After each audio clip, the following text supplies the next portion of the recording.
अनुपमा यादव जी भी आप लोग के बीच में आवत रहे।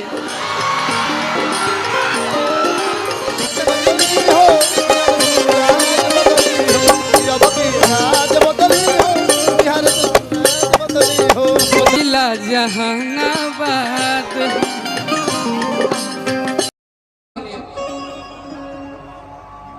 इनका के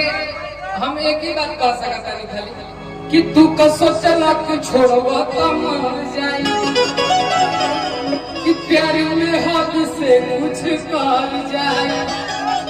कि तोहर सोच रहे गलत अब बेबी पहुंच जाएगा बोलो अर कि घरे काट भेजा भाई हम तोहर के बोलाई हमर दुल्हन के देखे जरूर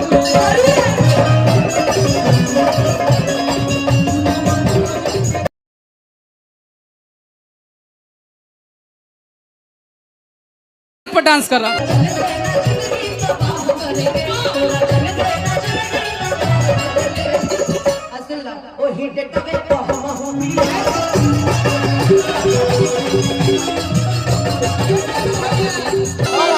कि बाटे जन जन के आवाज